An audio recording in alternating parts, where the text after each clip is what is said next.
আজকে আন্তর্জাতিক অপরাধ ট্রাইব্যুনাল ২ আওয়ামী লীগের সাধারণ সম্পাদক ওবায়দুল কাদের, আওয়ামী লীগের নেতা বাহাউদ্দিন নাসিম, মোহাম্মদ আলী আরাফাত, যুবলীগের সভাপতি ফজল শামস পরশ, সেক্রেটারি মইনুল ইসলাম খান নিখিল, ছাত্রলীগের সভাপতি সাদ্দাম, ছাত্রলীগের সেক্রেটারি আলী আসিফ ইনান সহ ৭ জনের বিরুদ্ধে জুলাই আগস্টে সংগঠিত মানবতা বিরোধী অপরাধের ব্যাপারে অভিযোগ আমলে গ্রহণ করেছেন এবং এটাকে একটা নিয়মিত মামলা হিসেবে রেকর্ড করে আসামিদের বিরুদ্ধে গ্রেপ্তারি পরোয়ানা জারি করেছেন। আগামী ২৯শে ডিসেম্বর এই আসামিদেরকে গ্রেপ্তার করে আদালতে উপস্থিত করার জন্য আইন শৃঙ্খলা রক্ষাকারী বাহিনীকে নির্দেশ দেওয়া হয়েছে। যদি তাদেরকে গ্রেপ্তার করা না যায়, আইন অনুযায়ী অগ্রসর হবে, তাদের জন্য অনুপস্থিতি ডিক্লেয়ার করে পত্রিকায় বিজ্ঞপ্তি দেওয়া হবে তাদেরকে হাজির হওয়ার জন্য। তারা যদি স্বেচ্ছায় হাজির হন তাহলে তাদেরকে ডিফেন্ড করার জন্য সরাসরি নিজেরা আইনজীবী নিয়োগ করে এখানে ডিফেন্ড করতে পারবেন। তারা যদি আইনগত এই প্রক্রিয়া, আদালতের এই প্রক্রিয়াকে শ্রদ্ধা না করেন, তারা যদি তাদের নির্দোষিতা প্রমাণ করার জন্য নিজেরা আদালতে উপস্থিত না হন, সেটার দায় দায়িত্ব তাদের নিজেদের।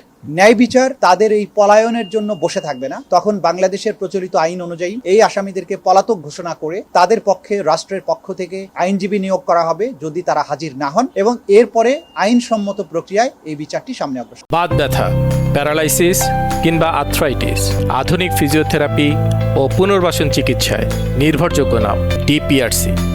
আমরা তুলনা কিছুই করব না, যতটুকু কার অফেন্সের গ্র্যাভিটি কতটুকু সেটা আদালতে যখন সাক্ষ্য প্রমাণ আসবে তখন আপনারা বুঝতে পারবেন। খোলা চোখে তো আপনারা বুঝতে পারছেন যে আওয়ামী লীগের সাধারণ সম্পাদক, সভানেত্রী বা সভাপতির পরে সাধারণ সম্পাদক, সুতরাং মূল প্রক্রিয়ার কমান্ড রেসপন্সিবিলিটি তার আছে। আওয়ামী লীগের অন্যান্য নেতৃবৃন্দ যারা আছেন তারা শেখ হাসিনার অত্যন্ত ঘনিষ্ঠজন ছিলেন, তারা সেই প্রক্রিয়াতে সাহায্য করেছেন, ফ্যাসিলিটেট করেছেন এবং তাদের ব্যক্তিগত দায় আছে। আওয়ামী লীগের নেতারা সবাই যে একইভাবে কাজ করেছেন তা নয়, যে সমস্ত নেতারা মূল ভূমিকা পালন করেছেন তাদের ব্যাপারে এই চার্জগুলো আনা হয়েছে এবং যুবলীগ এবং ছাত্রলীগের প্রেসিডেন্ট সেক্রেটারিকে আনা হয়েছে, কারণ এই দুটো বাহিনী ছাত্র জনতার উপরে আক্রমণে নিষ্ঠুরতা চালানোর ব্যাপারে তাদের ভূমিকা সর্বজন বিদিত এবং এটা আদালতের আমাদের তদন্ত সংস্থার তদন্তে অত্যন্ত অকাট্যভাবে প্রমাণিত হয়েছে। আওয়ামী লীগের সাধারণ সম্পাদক হিসাবে জুলাই আগস্টে বাংলাদেশে যে গণহত্যাগুলো হয়েছে সেই গণহত্যার পরিকল্পনা, নির্দেশ এবং বাস্তবায়নের ক্ষেত্রে গুরুত্বপূর্ণ ভূমিকা পালন করেছেন এবং একই সাথে তার দলের অন্যান্য নেতারা, বিশেষ করে বাহাউদ্দিন নাসিম, আলী আরাফাত, তারা এই পুরো প্রক্রিয়াতে